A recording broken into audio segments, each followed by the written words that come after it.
In this section, I want to show you how you can assemble different parts of computer case that we created in previous sections.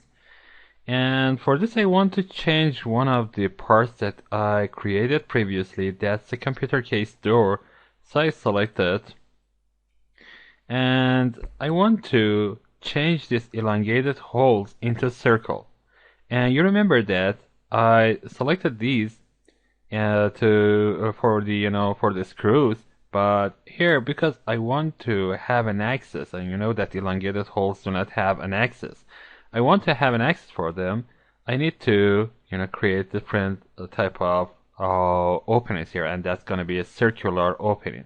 So I go to computer case door and open this. You can see that there are two cutouts here. I remove them, and by removing them, you can see that the sketch is going to be removed as well. So I select cutout 2 and remove it as well. So I click on OK, and this sketch is not removed. So I select, double click on this sketch. You can see that they are here. I want to select all of them and remove them. You can see that everything is removed like this.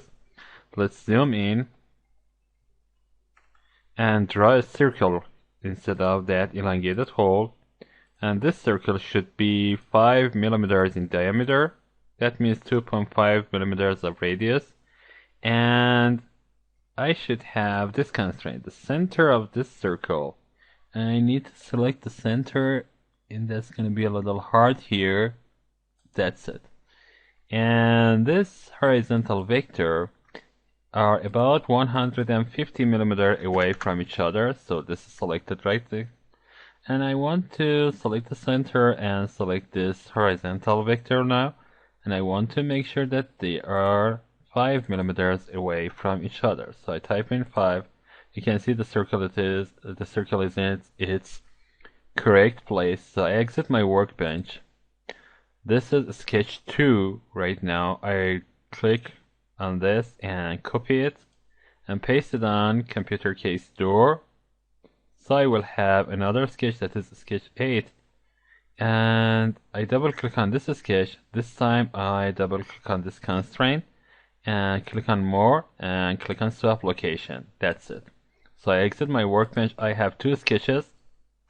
They are very similar to each other. They are both circles, and I need to use the cutout tool to have an opening here. So I go to cutting, select the cutout tool, and up to last is selected here, clicking on OK. This is done. Now I select this sketch, go and select the cutout tool again, and that's it. Up to last is selected, and I have this. So I press Ctrl S to save it and close this.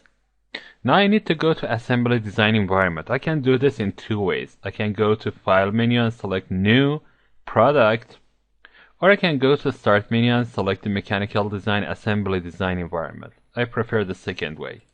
So I open this. You can see there is a product here. I can rename it to computer case, and by typing computer case and hitting OK, it changes.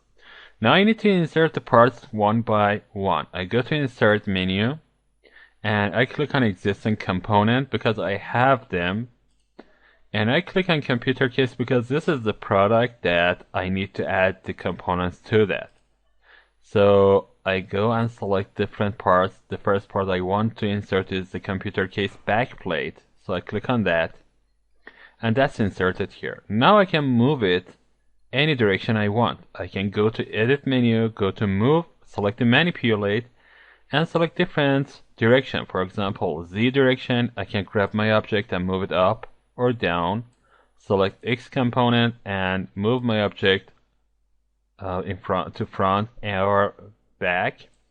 Or I can rotate it. I can click on, for example, Y axis and grab my object, and you can see that it can rotate along Y axis. Or I can have my own axis. If I go and click on this, drag around any axis, you can see that I have a lot of axes here, and I can select one of them. For example, I want to select this axis. You can see that this is selected. Now I can grab my object and rotate it. But I don't want to move this. I cancel this out. I actually want to fix this. So I go to Insert menu and select Fix and click on this object. You can see this anchor here. This tells me that any object that you add here should be manipulated according to this object. This is the fixed part of your product. So this is very nice to select one piece of fixed item so that you can assemble easier. Now I need to add the second part, and that's going to be the computer case door. So I go to Insert, Existing Component, click on Computer Case, and select the computer case door. And this is the computer case side plate actually here. And now you can see that the name was part 1 and I have another part 1 here, so there's a name conflict here. I click on rename and select name of part 2 and click on OK. Now the conflict is gone. I click on OK. Select to manipulate this, so I go to move manipulate. Select the Z-axis, move it up. Select the Y-axis, move it to right. And again, a little upper is much better because I want to have these two holes near each other. So I click on OK. Let's zoom in. I want to zoom in a lot because I will show you this is necessary to find the axis of these holes. And that's gonna be hard time finding them. So I zoomed a lot.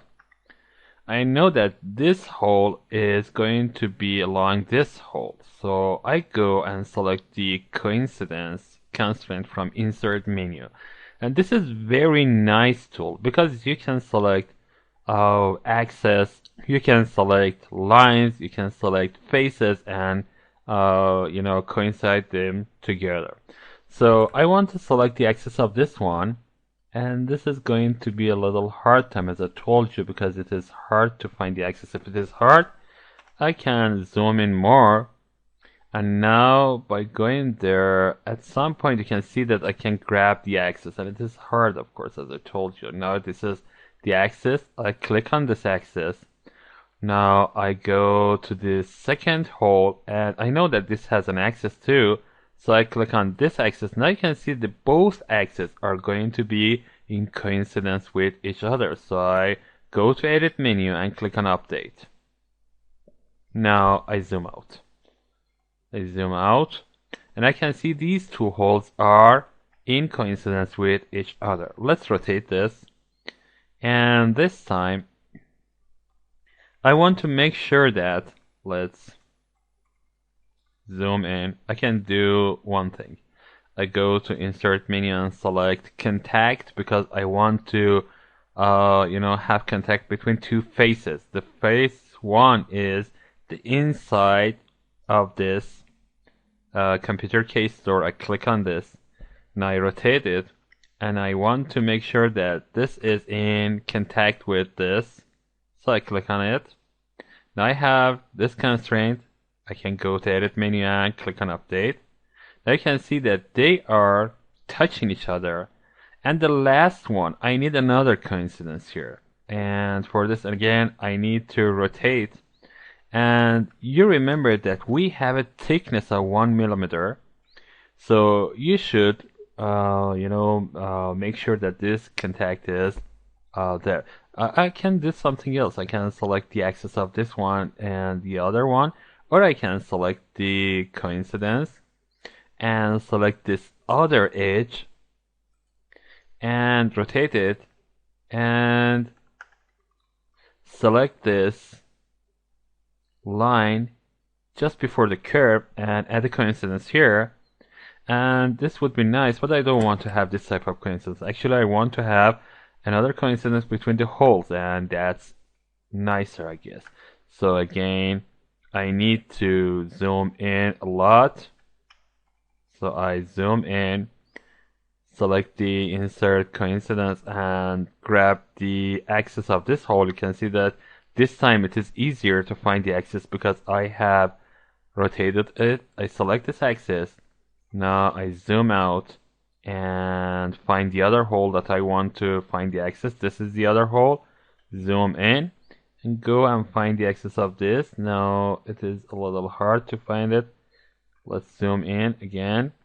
Now I can find the axis like this. You can see the axis. I can grab it at one point, and it's a little hard time. I need to rotate it again. And that's hard to find it. And now that's it.